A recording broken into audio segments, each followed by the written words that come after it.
Amigos, buenas noches, bienvenidos a 24 horas. Un reo asesinado y otros 7 heridos es el resultado de una nueva riña ocurrida esta mañana en la penitenciaría del Litoral en Guayaquil. Hola, Liz.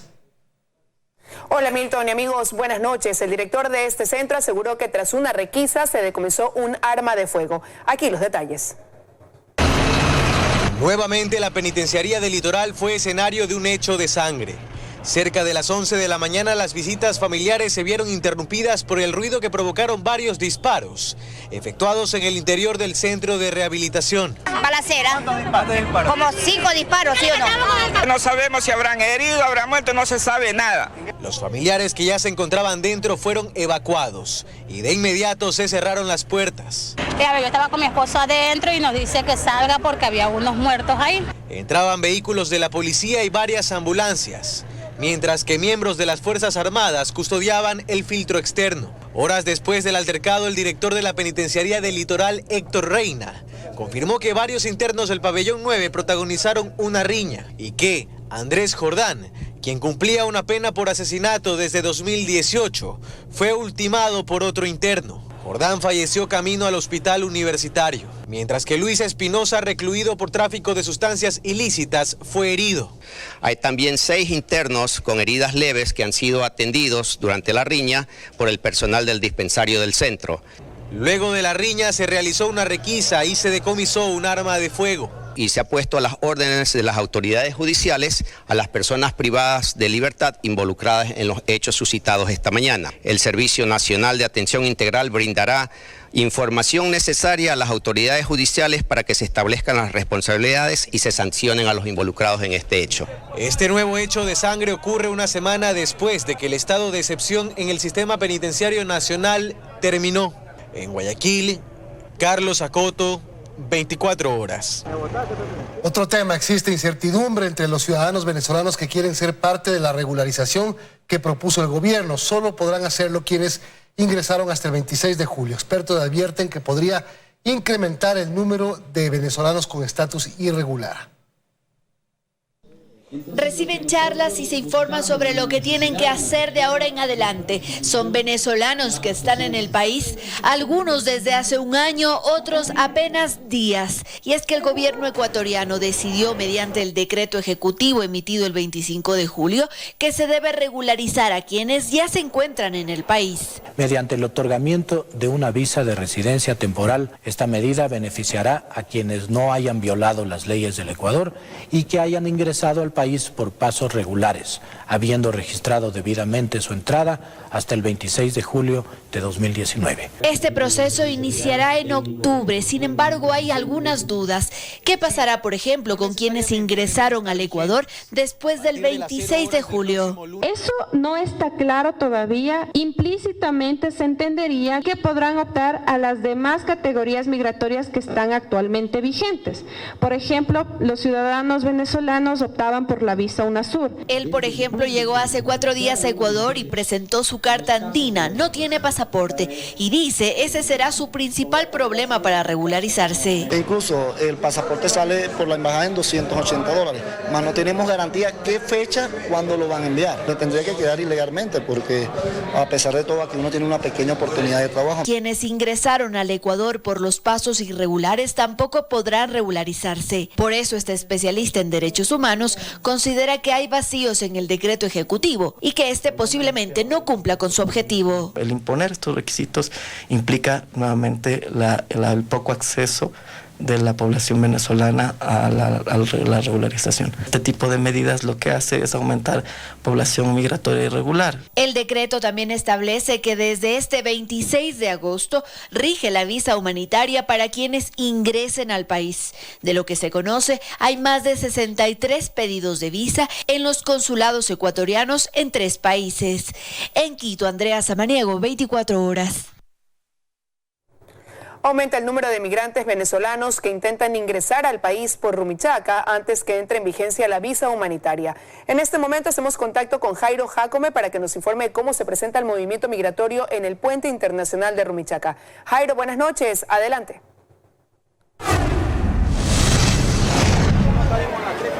Gracias, buenas noches. Al momento se registra un incremento notable aquí en el límite internacional del flujo migratorio. Sin embargo, no es en los mismos índices que se ha registrado en ocasiones anteriores. Todos tratando de ingresar a Ecuador antes de que entre en vigencia esta nueva normativa migratoria de la visa humanitaria. Vamos a intentar dialogar con uno de las personas, algunas de las personas que están aquí presentes al momento. Buenas noches, estamos en vivo, por favor. ¿Nos ayuda con su nombre? Cariani Salazar. ¿Hasta dónde es su destino al momento? Lima. Sí, como miran esta medida de la visa humanitaria para que puedan ingresar. Bueno, ha sido un poquito difícil, todavía no la tengo porque todavía no sé cuáles son los requisitos para obtenerla. Pese a esto, ¿usted ha corrido el riesgo de ingresar aquí? Sí, claro, huyendo de la crisis humanitaria en mi país, Venezuela. ¿Y se estima que podrán venir más de sus compatriotas todavía acá hacia destino ecuatoriano u otros países a pasar por aquí? Sí, claro, todavía hay mucha gente, por ejemplo en Cúcuta, que es de donde salí, hay demasiada gente tratando de huir. ¿Esto por la crisis? Por la crisis. Perfecto, muchísimas gracias. Esta es la situación que se vive pues al momento acá en el límite internacional, específicamente en Rumichaca. Como acaban de escuchar, muchos no tienen todavía la visa humanitaria, pero tratan de ingresar antes que empiece a regir la misma y luego acogerse al visado humanitario ya en territorio ecuatoriano. El ambiente que se vive al momento acá también, porque son familias enteras, niños, adolescentes, incluso adultos mayores que llegan hasta acá tratando de buscar una nueva vida, dicen, porque la crisis en su país continúa. Nosotros estaremos pendientes del desarrollo de cómo se va dando el fin de semana hasta que entre en vigencia este requisito migratorio acá en territorio ecuatoriano y los tendremos informados oportunamente. Hasta entonces retornamos a estudios. Buenas noches. Buenas noches, Jairo. Gracias por el informe desde el Puente Internacional Rumichaca. Otro tema. Con el dictamen favorable de la Corte Constitucional para eliminar el Consejo de Participación Ciudadana para buscar las firmas para una consulta popular, el debate se traslada a la modificación de la estructura del Poder Legislativo. Según analistas, la bicameralidad que se plantea puede convertirse ahora en otro tema de debate. Con el pronunciamiento de la Corte Constitucional que da luz verde a la reforma parcial de la Constitución, el debate sobre la eliminación del Consejo de Participación Ciudadana está prácticamente superado, pues la mayoría de fuerzas políticas del país están de acuerdo y hasta los actuales consejeros están resignados. Respetaré y todos los consejeros respetaremos la voluntad del pueblo ecuatoriano y de la institucionalidad.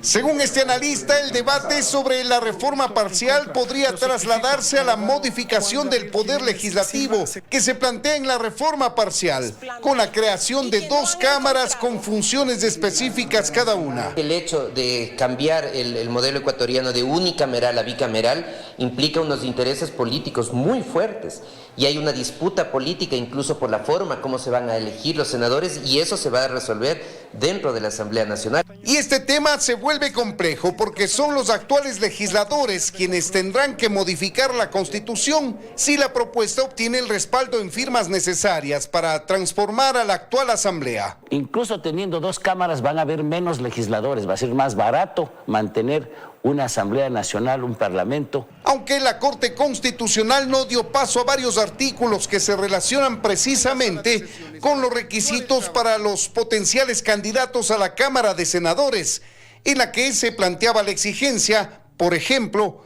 de un título de 3er nivel. Ese es un tema discutible, porque en términos políticos los senadores deberían tener una calificación mayor que los asambleístas o legisladores, pero al final la Corte ha decidido eso. En todo caso, el proceso de reforma parcial a la Constitución apenas empieza. Lo primero será la recolección de firmas para respaldar la iniciativa ciudadana. Luego se deberá entregar a la Asamblea los 77 artículos de la reforma y luego de su aprobación conseguir que los ecuatorianos la ratifiquen a través de un referendo. En Quito, Freddy Paredes, 24 horas. La preocupación de Alexis Mera respecto a los casos judiciales que empezaban a involucrar a militantes del correísmo se evidencia en los mensajes que judicializó Fiscalía en el caso Sobornos 2012-2016. El hombre fuerte del gobierno de Correa tenía puestas sus esperanzas en el beneplácito de Estados Unidos para ser embajador.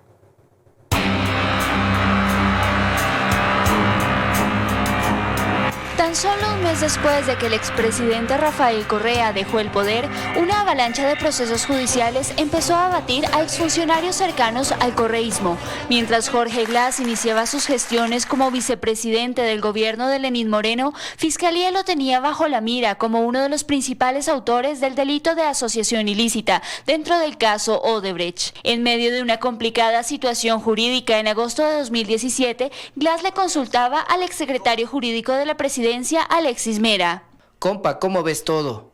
Aunque Alexis Mera le indica que no cree que se complique lo penal, Glass no duda en advertir que él también podría verse inmiscuido. En la lista de los 5 que dice Mangas que va a apresar estarías tú. Se refería al entonces secretario de Carondelet, Eduardo Mangas. Mera le asegura que no sería el único. Me imagino que iríamos juntos a la cárcel. Si fuera verdad ya me hubiera llamado a decirme que no voy de embajador. Lejos de pretender quedarse en el país, esperaba que el gobierno de Estados Unidos le otorgara el beneplácito para acceder como embajador de Ecuador en esa nación. En varias ocasiones comentó el tema con el exsecretario nacional de Inteligencia, Romy Vallejo.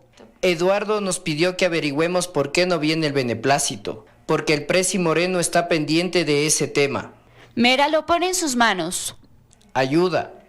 Ok, doctor, hoy mismo. Sin obtener una respuesta del gobierno estadounidense, le comenta lo siguiente al expresidente Rafael Correa. Te cuento que los americanos parece que no me van a dar el beneplácito. Voy a terminar vencido y humillado ante el país entero. Va a ser terrible para mí. Vendrán las consabidas especulaciones. Si Lenin me pateaba, era otra cosa. Correa concuerda con él y añade: no descartes que haya sido jugada del mismo gobierno. En todo caso, nadie le para bola a eso. Le aconseja decir que hubo lobby de Chevron e Isaías, a lo cual Mera expresa: yo me quería ir de este país. Quería regresar al anonimato. No he tenido ningún incidente, pero estoy cabreado que todo el mundo me observe por todos lados. Aunque no he tenido problemas, los que deben salir son los otros. Ahora todos ellos enfrentan un proceso judicial por una concurrencia de delitos dentro del caso Sobornos 2012-2016. El fundador del partido político, Rafael Correa, permanece con una orden de prisión preventiva por este caso, pero fuera del país. Mera no puede salir del Ecuador a espera de un desenlace. En Quito, Daniela Valencia, 24 horas. Otro tema, existe alivio entre los pacientes que padecen enfermedades catastróficas tras la aprobación del cuadro básico de medicinas. Sin embargo, hay algunos medicamentos que no entraron en esta actualización. Para los pacientes que padecen enfermedades catastróficas, la aprobación de los 64 nuevos medicamentos que llegan con la actualización del cuadro básico es un alivio. Para ellos representa, además de la diferencia entre vivir o morir, el dejar de recurrir a sentencias judiciales para poder acceder a sus tratamientos. La culpa fue de la ministra de Salud anterior, de la doctora Espinosa. Centenas de pacientes esperando sus medicamentos, algunos de ellos fallecieron y nadie podía hacer nada al respecto. Pero pese a esto no hay alegría en todos los pacientes, pues existen medicamentos que no entraron en la actualización del cuadro básico. Un ejemplo son los pacientes que padecen el linfoma de Hodgkin. Su hija Paulina ha encabezado las marchas para la aprobación del cuadro básico y está feliz, pues luchan por todos, aunque su lucha personal, por ahora, no tenga respuesta. Créaselo que lloramos de alegría, de felicidad, de triunfo, ver que logramos un objetivo el cual no los habíamos trazado. Pero lo que es la medicina Nebulimab y Bendrusimab, que es lo que ellos están utilizando, no está. Y seguimos en la lucha.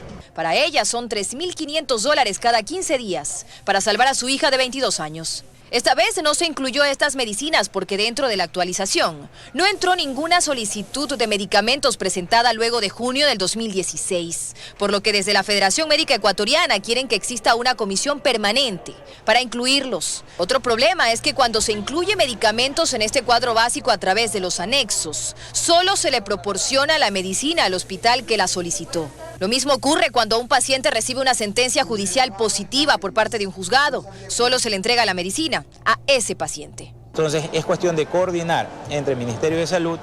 Tengo entendido que la Corte Constitucional también está metido ya en este tema, que ahora sí todos estamos en la misma causa tratando de resolver. Con la actuación récord de la ministra de Salud encargada, Catalina Andramuño, que actualizó el cuadro básico en menos de 2 meses de gestión, cuando su antecesora no pudo hacerlo en 3 años. Los pacientes consideran que estos problemas se irán resolviendo. Dayana Monroy, 24 horas. El presidente Jair Bolsonaro ordena que las Fuerzas Armadas combatan el fuego en la Amazonía. Esto mientras en decenas de países protestaron por la inacción del gobierno de Brasil ante los incendios que consumen la selva tropical más grande del mundo. Aumenta la presión internacional sobre Jair Bolsonaro. Esto después de que el gobierno brasileño asegurara que los incendios en la región no están fuera de control, a pesar de la enorme preocupación generada en el planeta. Lo hizo en momentos en los que los incendios en la región amazónica siembran alarma en la comunidad internacional e incluso ponen en jaque el acuerdo comercial anunciado en junio por el Mercosur y la Unión Europea, que contiene cláusulas expresas referidas a los compromisos medioambientales en la mayor selva tropical del mundo. El presidente de Francia, Emmanuel Macron, fue el más duro en sus críticas y este viernes anunció el retiro de su respaldo al acuerdo comercial con los países del Mercosur debido a las violaciones constantes de Brasil en temas ambientales. La presión surtió efecto y el presidente Bolsonaro firmó un decreto en el que establece que las Fuerzas Armadas deben ayudar en los trabajos de extinción de los incendios en la Amazonía. Los gobiernos de Ecuador, Chile, Venezuela, Argentina y Costa Rica manifestaron su preocupación por los incendios y ofrecieron su ayuda para mitigar las llamas. La crítica situación de la selva amazónica provocó protestas alrededor del mundo. Cientos de personas salieron a las calles para pedir una pronta solución y evitar que más zonas de la Amazonía se vean afectadas. Son los pulmones de nuestro planeta. Todos los servicios naturales que nos brinda la Amazonía al mundo están en riesgo. El monóxido de carbono que se formó tras los devastadores incendios en la selva de Brasil que empezaron hace alrededor de 3 semanas, se concentró en una nube que cubrió algunas zonas de Perú, Bolivia, Paraguay, Colombia y Ecuador. Estefanía Paz, 24 horas. Más noticias. La noche de ayer se registró el 6º atentado en la Universidad de Guayaquil en lo que va de este año. El vicepresidente de la República, Otto Sonnenhösner, recorrió el lugar para constatar los daños. Además, añadió que el centro de estudios ha estado en manos de gente peligrosa que se opone a la intervención. Cerca a las 9 de la noche este jueves se registró la explosión en la parte posterior del edificio donde funciona el rectorado. El estallido, una vez más, causó alarma en el centro de estudios. Dicen que el edificio se estremeció. Durante las primeras horas de este viernes se pudo constatar los daños. La onda expansiva destruyó los ventanales del edificio. A unos 20 metros dañó las puertas y ventanas donde funciona un cyber. La explosión del artefacto dejó como resultado un hueco de aproximadamente 1 metro con 20 centímetros de ancho y de profundidad 40 centímetros. En el lugar, obreros trabajan para remediar los daños. El vicepresidente de la República junto al rector y el comandante de la policía recorrieron el lugar para verificar los daños. El segundo mandatario indicó que los 6 atentados que se han registrado durante el 2019 reflejan que la Universidad de Guayaquil ha estado en manos de gente peligrosa. Refleja que la universidad ha estado metida o ha estado tomada por gente mafiosa. Por su parte, Roberto Pazley, rector e interventor de la universidad, recalcó que los atentados obedecen a desacuerdos por la eliminación de grupos enquistados en el poder que aún pretenden manejar el centro de estudios. Los que se oponen a la gestión porque tienen miedo que se los descubran en sus pillerías. La anterior administración y sus asesores han cometido serios y graves actos administrativos dolosos. Dicen que el mensaje es irse acercando hasta el rectorado, hasta llegar al rector. Quiero que sepan estos delincuentes, esta delincuencia organizada, que no me van a amedrentar. El vicepresidente durante el recorrido mencionó que a la comisión interventora se le ha dado un presupuesto adicional que servirá para implementar un plan de seguridad. Se le ha dado un presupuesto adicional de $30 millones. La policía analiza las cámaras de seguridad que existen en el lugar para determinar si quedaron grabados los sujetos que abandonaron el artefacto explosivo. Paul Tutibén, 24 horas. Una avioneta de la compañía aérea Amazonía Verde se estrelló la mañana de este viernes mientras cubría la ruta Macas-Guarins-Macas. Este hecho ocurrió aproximadamente a las 11 de la mañana tras declarar la emergencia en la aeronave. Una avioneta Cessna matrícula HC CJN 182 de la compañía aérea Amazonía Verde fue declarada en emergencia la mañana de este viernes cuando cubría la ruta Macas-Guarins-Macas. La nave estaba piloteada por el capitán Carlos Montenegro y llevaba a bordo a 3 pasajeros. Si bien la información hasta este momento es extraoficial, Fernando Serem, hermano de uno de los ocupantes del avión, ofreció detalles a los medios. Unos familiares de Huarinza nos informaron a través de internet que el avión salió entre 10 de la mañana y llegamos a ver en 2 horas que el avión no llegaba. Por eso llegamos aquí en la gerencia a preguntar qué pasó con el avión. ¿Quién nomás estaba en la nave, de lo que usted sabe? En la nave está mi hermano en la cabeza. ¿Cómo se llama? Mi hermano Renato Tserem, la señora Josefina Huachapá y el joven Federico Tzin y un piloto. ¿Cómo se llama el piloto? El piloto Carlos Montenegro. Tratamos de obtener un pronunciamiento de los representantes de la empresa aérea, pero se manifestó que en las próximas horas ofrecerán declaraciones. Mientras, según parte remitido por la Policía Nacional, se señala que la nave se habría estrellado luego de despegar de la pista de Huánitz, al sur de Morona, Santiago, hacia la ciudad de Macas, aproximadamente a las 11 horas de este viernes. En la ciudad de Macas, provincia de Morona, Santiago, Wilson Cabrera, 24 horas. Otro tema, el alcalde de Cuenca, Pedro Palacio, se defiende de las acusaciones de la Defensoría del Pueblo. Según el burgomaestre, no ha caído en desacato, pues el juez todavía no ha ejecutoriado la sentencia debido a un pedido de aclaratoria a su resolución.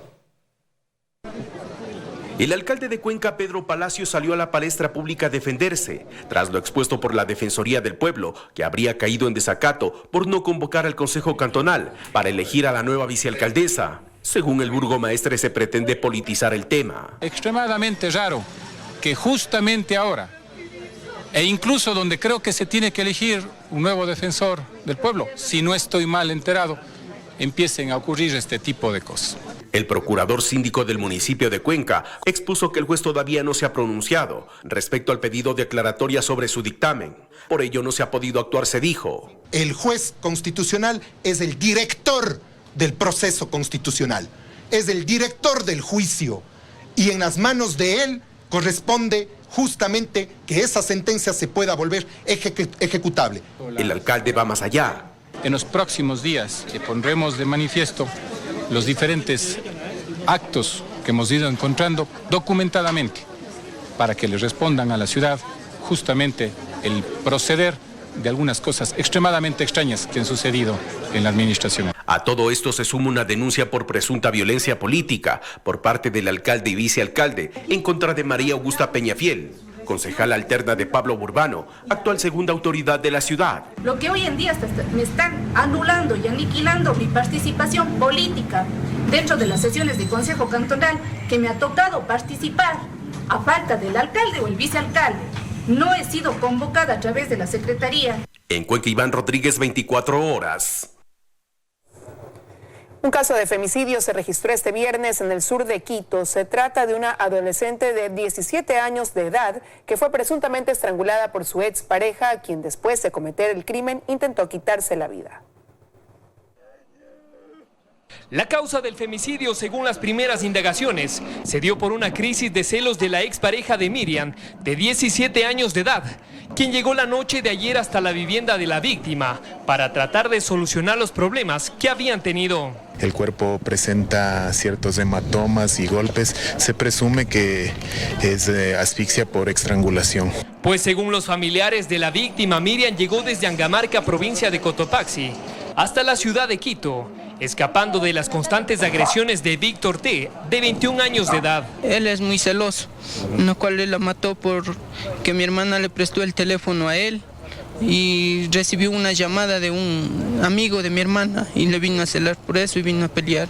Después de cometer el delito, el agresor intentó quitarse la vida con un arma blanca, haciéndose un corte a la altura del cuello. El hecho, al parecer, se cometió en horas de la madrugada. A las 6 de la mañana subo y yo a golpear la puerta y no me abrieron. Después yo pasé para el lado de atrás y mi hermano le golpeó más y ahí abrió. Y ahí estaba el piso, está puro sangre, todito. El agresor, quien se encontraba detenido en uno de los patrulleros, fue trasladado hasta la unidad de flagrancia, mientras que el cuerpo del adolescente fue llevado a la morgue para la respectiva necropsia. En Quito, Paul Coello, 24 horas. Fuertes vientos registrados en los cantones de Zaruma y Portobelo en El Oro dejaron varios postes y árboles caídos. Además, varias casas fueron afectadas. El COE cantonal activó la alerta para atender las emergencias en las dos ciudades. Desde las 11 de la mañana, fuertes vientos se registraron en los cantones Zaruma y Portobelo de la provincia del Oro. Como consecuencia, se levantaron los techos de varias viviendas, incluso patrimoniales, además de varios árboles, letreros, postes de energía y telecomunicaciones caídos. Vino un viento fuerte como un huracán y cayó mi hermana justo que está acá al frente. Ella estaba parada allá en un pasamano y cuando ella gritó salimos a ver, ya no apareció la antena, ya estaba en el piso. No, en esto se embombó el viento y le tumbó para acá. Siquiera 15 personas se hubieran muerto. En Zaruma, las parroquias más afectadas han sido Salvia, Sinsao, Guizaguiña y también el centro de la ciudad. Y aunque en Portobelo la afectación ha sido menor, los moradores se quedaron hasta sin servicio eléctrico, principalmente en las parroquias de Morales, Salatí y Curtincapa. Los fuertes vientos también provocaron un incendio forestal en la zona rural del sector Chorrillo Alto. Ante todos estos incidentes, se activó el COE cantonal para atender las emergencias en ambas ciudades. Estamos activados ya como COE cantonal y estamos con el Cuerpo de Bomberos atendiendo cada una de las emergencias. Igualmente se ha solicitado el apoyo de las unidades de Cuerpo de Bomberos cercanos. Estamos trabajando también con personal municipal. Esperamos que se pueda ya ir controlando la situación. Otra de las medidas que se tomaron fue suspender todas las actividades en escuelas e instituciones públicas en los cantones de Zaruma y Portobelo. Mientras tanto, se recomienda a los moradores cerrar puertas y ventanas, además de evitar circular por espacios abiertos para precautelar la seguridad de los habitantes. María Verónica Henk, 24 horas. Compras a dedo y trabas para nuevas adquisiciones de insumos y material de osteosíntesis, denuncian las autoridades del Hospital Pablo Arturo Suárez de Quito. Se ha abierto un proceso de investigación mientras sus autoridades ofrecen solucionar el desabastecimiento de manera urgente. Jorge Loaiza informa. Helen, televidentes de todo el país, muy buenas tardes. En rueda de prensa aquí en la Coordinación Zonal número 9 de Salud dieron a conocer autoridades del Ministerio y también del Hospital Pablo Arturo Suárez algunos detalles sobre estas irregularidades y los problemas que se han presentado durante estos días en el área de traumatología del hospital. Ellos responsabilizaron directamente a algunos médicos de esta área del hospital de obstaculizar los procesos de compra de insumos y material de osteosíntesis. Justamente tres traumatólogos del área del doctor Juan Barriga, ¿sí?, se negaron a emitir un informe, lo que ocasionó que el proceso se declare desierto y se vuelva a subir.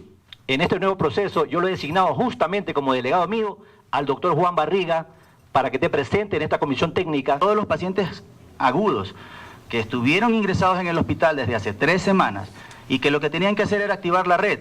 Yo pregunto, ¿quién activa la red? El servicio de traumatología. Las autoridades del hospital presentaron también 3 cajas con documentos de supuestos contratos que habrían sido entregados a dedo por parte de quienes estaban en la coordinación de esta área del Hospital Pablo Arturo Suárez. Además, indicaron que... Tras el reportaje sobre los supuestos testaferros de Glass publicado en Espacio en este noticiero en julio pasado, directivos de la empresa Thalía Victoria, mencionada en la nota periodística, aclaran que no tienen ni han tenido contratos con el Estado o han sido registrados como proveedor del sector público. De acuerdo con información del CERCOP, la empresa Thalía Victoria S.A., la que se mencionó como parte de una supuesta red de testaferrismo del ex vicepresidente Jorge Glass, jamás ha registrado contrato alguno para ser contratista o proveedor del sector público. Además de ello, sus relaciones comerciales y profesionales no reflejan vínculos con funcionarios o exfuncionarios de ese sector. Mientras que según información de la Superintendencia de Compañías y del Registro de Propiedad, los bienes de la constructora y de empresas relacionadas fueron adquiridos en su mayoría antes del 2007, al igual que más del 90% de su patrimonio, por lo que niegan ser beneficiados de los contratos otorgados durante la década anterior. Por su parte, su asesora jurídica María Alexandra Mendoza Muñoz, quien aparece mencionada, y sus empresas no poseen nexo comercial o realizan actividades irregulares ni de manera directa ni indirecta con funcionarios o exfuncionarios del sector público. Dayana Monroy, 24 horas.